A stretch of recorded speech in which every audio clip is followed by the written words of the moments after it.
Hello friends, तर स्वागत आहे तुमचं आपल्या या न्यू चॅनलमध्ये. मित्रांनो, चॅनलवर नवीन असाल तर सगळ्यात अगोदर चॅनलला सबस्क्राईब करा, जेणेकरून आपल्या या चॅनलच्या नोटिफिकेशन तुम्हाला मिळत जातील. मून सतत रडत होती. ती अखंडच्या हातातून सुटण्याचा प्रयत्न करत होती, पण अखंड तिचा हात अजिबात सोडत नव्हता. उलट तिला ओढत तो थेट आपल्या खोलीत घेऊन आला. गंभीर रागाने तिच्याकडे पाहत तो म्हणाला, मी तुला सांगितलं होतं की तुझ्या ओठांवर दुसऱ्या कोणाचं नाव मला ऐकू नको, पण तू तर सरळ त्याच्या छातीशी जाऊन भिडलीस. तुला एकदाही माझा विचार आला नाही. हे बोलताना तो मूनच्या अगदी जवळ गेला आणि तिचा चेहरा घट्ट पकडून ठेवला. मून चेहरा वळवून सुटण्याचा प्रयत्न करू लागली, पण जेव्हा अखंडने तिला सोडलं नाही तेव्हा तिने धीर धरत त्याला जोराने ढकललं आणि किंचाळली, I hate you mister Singhania, I hate you. हे ऐकून अखंड थक्क होऊन तिच्याकडे पाहत राहिला, पण मून लगेचच त्याच्या जवळ जाऊन त्याच्या कॉलरला पकडून संतापाने ओरडली, तुम्ही किती घृणास्पद माणूस आहात. आज तुम्ही प्रत्येक हद्द पार केली आहे मिस्टर सिंघानिया. तुम्हाला मी माणूसही म्हणू शकत नाही, कारण तुम्ही माणूस नाही, राक्षस आहात. होय, राक्षस. तुम्ही स्वतःच्या हाताने शिवायचा जीव घेतला. किती दगडासारखं हृदय आहे तुमचं. कोणाचा जीव घेताना तुमचे हात थरथरतही नाहीत. हे बोलताच अखंडने तिचे केस जोराने पकडले, तिचा चेहरा मागे खेचला आणि गुरगुरत म्हणाला, तुला अजूनही त्याचाच विचार आहे. आणि माझं मन जळतंय, त्याची तुला पर्वा नाही. मला कसं वाटतंय याचं तुला काही देणं घेणं नाही. तू त्या शिवायसाठी अश्रू ढाळतेस, हे मी कधीही सहन करू शकत नाही. तुला जर रडायचंच असेल तर ते माझ्यासाठी रडशील, दुसऱ्यांसाठी नाही. हे म्हणत त्याने मूनला जोराने बेडवर ढकललं. ती सावरायच्या आतच ती थेट बेडवर कोसळली. अजून उठते तोवर अखंडने आपला शर्ट फाडून फेकला आणि तिच्यावर झेपावला. मून संतापाने त्याच्याकडे पाहत होती, पण तिने डोळ्यात पाणी घेऊन विनवणी केली, प्लीज शिवायला वाचवा मिस्टर सिंघानिया. त्याचा जीव जाणार आहे. जर तुम्ही त्याला लगेच हॉस्पिटलला नेलत तर कदाचित तो वाचेल. प्लीज त्याच्यासोबत असं करू नका. जर कुणी तुमचं मन दुखावलं असेल तर ती मी आहे. शिक्षा द्यायची असेल तर मला द्या, माझा जीव घ्या, पण प्लीज शिवायला सोडून द्या. अखंड तिच्याकडे थंड हसत म्हणाला, शिक्षा तर तुला मिळणारच चांद, कारण तुझी चूक एकच नाही, खूप आहेत. आणि सगळ्यात मोठी चूक म्हणजे माझ्यासमोर जिभेवर नियंत्रण न ठेवणं आणि माझ्याशी उर्मट वागणं. ते मी अजिबात सहन करणार नाही. हे बोलून तो थोडा सरकला आणि लगेचच त्याने मूनचे दोन्ही हात एका हातात घट्ट पकडून बेडवर दाबून ठेवलं. मूनने हात सोडण्याचा प्रयत्न केला, पण तिला जाणवलं की हात आता सुटतच नाहीत. तिच्या डोळ्यातून अश्रू धाराव धरून वाहू लागल्या. ती रडत म्हणाली, मला खूप त्रास होतोय मिस्टर सिंघानिया. मून रडतच असते. तिचं वाक्य पूर्ण व्हायच्या आतच अखंड म्हणाला, मलाही त्रास होतोय चांद, माहीत आहे. कुठं होतोय? इथे होतोय. तर आता इथे म्हणजे तो स्वतःच्या छातीकडे बोट ठेवत म्हणाला, आणि हा त्रास तोवर जाणार नाही जोवर मी तुला हा त्रास जाणवू देत नाही. हे बोलताच त्याने एका झटक्यात मूनचे कपडे तिच्या अंगावरून खेचून काढले. मूनने डोळे घट्ट मिटून घेतले. तिने आधीही अखंडचा वेडेपणा अनेकदा पाहिला होता, पण यावेळी तो रागाने वेडापिसा झाला होता. तो काय करेल याची कल्पनाही तिला करवत नव्हती. आणि त्यानंतर तेवढ्यात तिच्या मनात एक युक्ती आली. ती अचानक शांत झाली आणि खोल श्वास घेतल्यानंतर ती अगदी स्थिर चेहऱ्याने अखंडकडे पाहत म्हणाली, मी तुमच्यावर खूप प्रेम करते मिस्टर सिंघानिया. आणि त्यानंतर इकडे अखंड जो तिच्या मानेवर चावण्याच्या बेतात होता तोच थबकला आणि तिच्याकडे एकटक पाहू लागला. मूनने हलकंसं हसत म्हणाली, तुम्हाला माहीत आहे का, या जगात मी सर्वात जास्त प्रेम तुमच्यावर करते. तो शिवाय कोण आहे? काहीही नाही. तुमच्या पुढे त्याची किंमतच नाही. मून याला म्हणते, अखंडला म्हणते. अखंड ओठांवर सैतानी हसू आणत म्हणाला, तू मला फसवायचा प्रयत्न करते आहेस का, जेणेकरून मी तुला शिक्षा देणार नाही? मूनने नकारार्थी मान हलवत उत्तर दिलं, अजिबात नाही. नाही, बेशक तुम्ही मला शिक्षा द्या. मी तुमची शिक्षा स्वीकारण्यासाठी तयार आहे. आणि तरीही तुम्ही मला जास्तीत जास्त काय शिक्षा द्याल मिस्टर सिंघानिया? माझ्याशी इंटिमेट होणारच ना? आणि तो तर तसेच तुम्ही असाल. मी कधी तुम्हाला नकार देऊ शकते? माझ्यात इतकी धाडस आहेच का की मी तुम्हाला नकार देईन? पण एक गोष्ट मला तुम्हाला सांगायची होती. माझ्या शरीराला खूप वेदना होत आहेत. मला तुमच्या बाहूंमध्ये शांतपणे झोपायचं आहे, कारण तुमच्याशिवाय मला झोप येत नाही. म्हणजेच तुम्ही मला तुमच्या हृदयात घेऊन घेतलात तर मी आरामाने झोपते. म्हणूनच तुम्हाला विनंती करत होते. आणि काही हरकत नाही, जर तुम्हाला इंटिमेटचं राहायचं असेल तर राहा. मी तुला थांबवणार नाही. खरं तर माझ्याही मनापासून तेच होतं. फक्त शरीराच्या पेनमुळे मी थोडीशी सामोरं जाण्याचा विचार करत होते. अखंड अचानकच नरम झाला.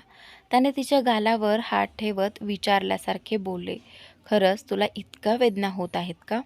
तू शिवाय नाही रडलीस का? तू हा पेनसाठी रडतेस का? त्यानंतर मून लगेच बोली, मी म्हणाले नाही का, शिवायशी माझं काहीही नातं नाही. तुला मारलं गेलं तर बरंच झालं. मला त्याच्यामुळे काही फरक पडत नाही. माझं त्याच्याशी काहीही नातं नव्हतंच. मी तर तुझी बायको आहे ना मिसेस सिंघानिया. मग मी त्याबाबत का विचार करेन? मला त्याच्यापासून वेगळं व्हायचं होतं आणि मला ते करायचंही होतं. अखंड तिला तिरकस नजरेने पाहून म्हणाला, पण हेच तर तू पुन्हा चालवण्याची चेष्टा करतेस का? मून तात्काळ म्हणाली, आपण मला चुकीच्या प्रकारे समजतायत मिस्टर सिंघानिया. होय, आपण माझ्यावर विश्वास ठेवत नाही तर ठीक आहे. मग माझे शब्द ऐकू नका. फक्त तेच करा जे आपण करायचं ठरवलं आहे. आणि हो, तुम्ही माझ्या माथी लव बाईट देणार हो ना? ते द्या. बोलताना तिने तोंड थोडं वरती केलं, आपला चेहरा वर केला. त्यामुळे तिची मान अखंडला स्पष्ट दिसू लागली. तिच्या मानेकडे पाहत अखंडची नजर अधिक तीव्र झाली आणि तो तिच्या मानेत झुकला. आणि त्यानंतर मूनने जोरात डोळे मिटले. तिला ठाऊक होते की अखंड जर लव बाईट देईल तर ते दुखवेल. पण अखंडने तिच्या मानेला लव बाईट देण्याऐवजी तिला खूप प्रेमाने चुंबन दिलं. आणि त्यानंतर तो चुंबन घेताना म्हणाला, तू फक्त माझी आहेस चांद, फक्त माझी. हे ऐकून मून अनायासानं रडू लागली. अखंडने खोल किंचित कडक आवाजात सांगितलं, तुला कोणीतरी दुसऱ्याजवळ पाहून माझं हृदय जळतं. चांद, तू कल्पनाही करू शकत नाहीस मला काय होतंय. तुझ्यावरचं माझा हक्क आहे. आणि जर पुढे कधीही तू कोणाच्या मिठीत गेलीस तर मी पूर्ण जग जाळून टाकेन. चांद, मी पूर्ण जग जाळून टाकेन. बोलताना तो फक्त तिच्या मानेलाच नाही तर तिच्या छातीतही प्रेमाने चुंबन देत होता. पण कधीही तिला वेदना देत नाही होता. तो प्रेमाने तिच्या छातीशी, पोटाशी, खांद्यावर आणि मानेला त्याचे ओठ ठेवून सतत चुंबन करत राहिला. मून त्याच्या ओठांचे स्पर्श आपल्या शरीरावर जाणवत राहण्याची अनुभूती घेत होती. काही क्षणांनी अखंड तिच्या चेहऱ्याजवळ आला आणि तिच्या हलक्या पार्टिंग होणाऱ्या ओठांकडे पाहू लागला. आता अखंडने प्रेमाने तिच्या ओठांवर ओठ ठेवले आणि तिला प्रचंड उत्कटतेने चुंबन करू लागला. मून लगेच प्रत्युत्तर देऊ लागली. थोड्या वेळात तिच्या चेहऱ्यावर आरामाचे भाव दिसू लागले. कारण अखंडने चुंबन देतच तिचे हात सोडले होते. मूनचे हात बेडवर असे पडले की त्यात जणू जीवच शिल्लक नव्हता. अखंड तरीही तिला खोल आणि दीर्घ चुंबन देत होता. मूनही त्याला उत्कटतेने प्रत्युत्तर देत होती. जवळजवळ 5 मिनिटांनी अखंडने तिचे ओठ सुटले आणि पाहत म्हणाला, मला तुला खायला वाटतंय चांद, खाऊशी वाटते. मून अखंडचं म्हणणं समजून घेत होती आणि स्वतःमध्येच आकुंचन पावत होती. पण अखंडने तिला कमरेतून घट्ट धरून घेतलं. जेव्हा अखंड म्हणाला, I I wanna eat you, तेव्हा मूनला खूप विचित्र वाटलं. ती काही प्रतिक्रिया देईल त्याआधीच अखंडने तिच्या कमरेला हात घातला. मूनने आपले पाय घट्ट एकमेकात गुंतवले होते. ती अजिबात नको होती की अखंड काही असं करावं. आधीच ती खूप बेचैन झाली होती.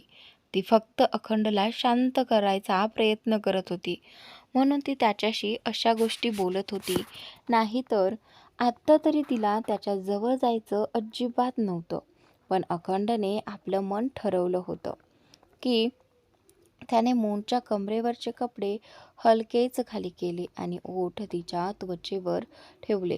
मूनने बेडशीट घट्ट मुठीत पकडलं. तिचे डोळे मिटले आणि ती खोल श्वास घेऊ लागली. तिचे पाय नकळतच गुंफणीतून सुटले होते आणि आता कधी वर जात होते तर कधी खाली. आणि त्यानंतर इकडे तिच्या पायांच्या हालचालींमुळे अखंडला त्रास होत होता. म्हणून त्याने तिचे पाय स्वतःच्या पायांनी आवळून पकडले आणि तिला किस करू लागला. पण किस करण्यापेक्षा तो जणू खरंच तिला खाण्यासारखाच वागत होता. मून आता अजिबात सहन करू शकत नव्हती. तिने अखंडचे केस मुठीत पकडले आणि घाईघाईने म्हणाली, बस करा मिस्टर सिंघानिया, माझं दम छाटतोय. प्लीज हे सगळं नका करू. मी वेडी होईन. मला हे सहन होत नाही. तिच्या त्या तडफडीतल्या आवाजावर अखंड मादक स्वरात म्हणाला, तुला वेडी करायचंच आहे चांद, जसं तू मला वेडं करून टाकलं आहेस. त्यामुळे हे सगळं तुला सहन करावंच लागेल. असं म्हणून त्याने जीभ हलकीशी बाहेर काढली, ओठांवर फिरवली आणि मूनकडे पाहत पुन्हा तिला किस करू लागला. यावेळी मूनने चेहरा थोडा वर उचलला. तिला नको असूनही हे सगळं सहन करावं लागत होतं. तिचं शरीर तिच्या ताब्यातून सुटत चाललं होतं. ती थरथर कापू लागली होती. संपूर्ण अंग घामाने भरून गेलं होतं आणि तिच्या धडधडत्या छातीचा आवाजसुद्धा अखंडला ऐकू येत होता. ती किंचाळत म्हणाली, स्टॉप इट मिस्टर सिंघानिया, आता अजिबात सहन होत नाही. Please come to me, I want you. अखंड तिच्या या शब्दांवर हलकेच हसला. तिच्या चेहऱ्याजवळ गेला आणि म्हणाला, काय काय म्हणालीस तू चांद? तुला काय हवंय? आणि त्यानंतर इकडे मून खोल श्वास घेत म्हणाली, I want you mister Singhania. मला आता जास्त तडफडू नका. सहन होत नाही. मला काय होतंय तेच कळत नाही. खूप विचित्र वाटतंय. प्लीज तुम्ही समजता ना मी काय बोलते? त्यानंतर इकडे अखंड गडद आवाजात म्हणाला, मला काहीच कळत नाही चांद, तू काय बोलते आहेस? मी तर फक्त तुला खायचं म्हटलं होतं. I wanna eat you. आणि आता मी पूर्ण समाधानी झालोय.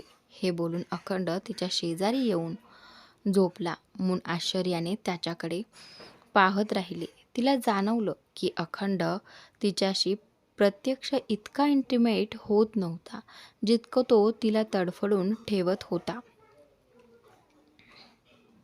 मून त्याच्याकडे पाहून म्हणाली, आता तुम्ही हे काय करताय माझ्याशी म्हणजे?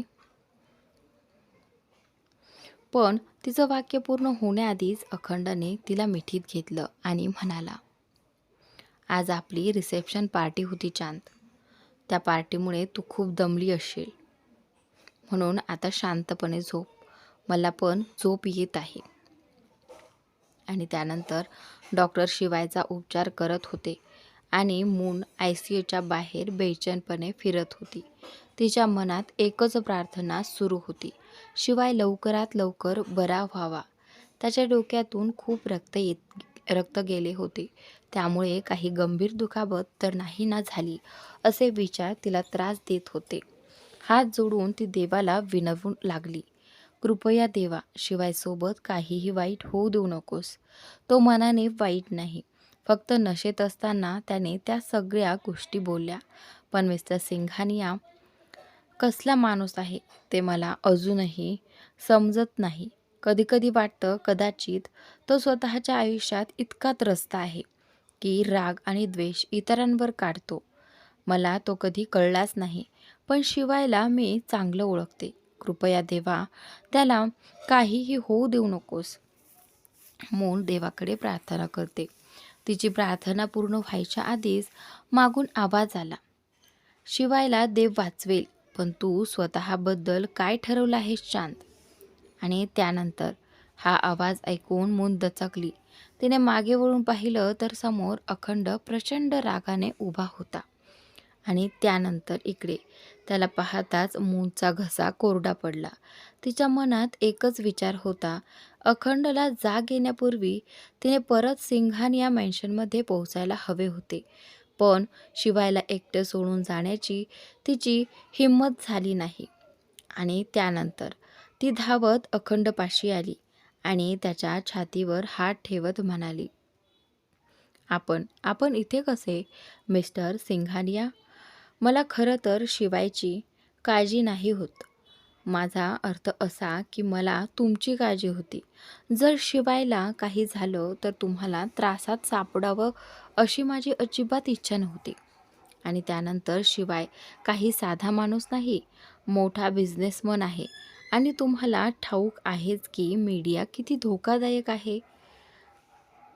आणि आता इथे मून त्याला समजवण्याचा प्रयत्न करत असते.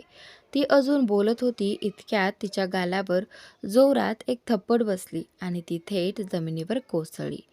रात्री उशीर झाल्यामुळे हॉस्पिटलमध्ये फारसं स्टाफ नव्हतं, तरी 2-4 नर्सेस आणि वॉर्ड बॉय होतेच. थप्पडचा आवाज ऐकून ते धावत आले, पण त्या क्षणी अखंडच्या मागून कुणाल पुढे सरसावला आणि त्याने त्यांना परत त्यांच्या ठिकाणी जाऊन बसायला सांगितले. अखंडच्या एका थप्पडने मून हादरून गेली. तिच्या डोळ्यातून अश्रू ओघळू लागले आणि त्यानंतर अखंड तिच्या समोर बसला आणि म्हणाला, तुला नाही वाटत तू खूप हुशार झाली आहेस चांद? हा माझ्यासोबत राहण्याचा परिणाम आहे का? कुठून शिकलीस हे सगळं? की तू सुरुवातीपासूनच अशी चालाक होतीस? नक्कीच सुरुवातीपासूनच होतीस, नाहीतर ती चूक तू केलीच नसतीस, ज्यामुळे तुला माझ्या इतक्या द्वेषाला सामोरं जावं लागलं. त्याचं बोलणं ऐकून मून थक्क झाली. तिच्याही मनात प्रश्न होता की अखंड तिच्याबद्दल एवढा द्वेष का करतो. आणि त्यानंतर पण अखंड लगेचच आपला सूर बदलला. जाऊ दे, चालाक असणं वाईट नाही, पण समस्या एवढीच आहे की ही चालाकी तुला अखंड सिंघानियासमोर दाखवायची नाही. हे म्हणताच त्याने मूनचे केस पकडले आणि रागाने तिच्या डोळ्यात डोळे घालत पुन्हा एक थप्पड दिली. मून वेदनेने ओरडली. तिच्या डोळ्यातून अश्रुधारा लागल्या आणि चेहरा लालभडक झाला.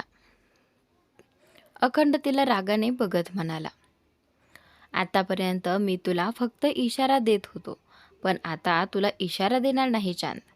कारण इशारा त्यांनाच दिला जातो जे तो समजू शकतात, पण तू फारच चालाक आहेस ना, म्हणून सरळ गोष्टी तुला कळत नाहीत. हरकत नाही, आता तुला माझ्या पद्धतीने शिकवतो. तर आजचा भाग इथेच संपतो. पुढील भाग पाहण्यासाठी चॅनलला सबस्क्राईब नक्की करा.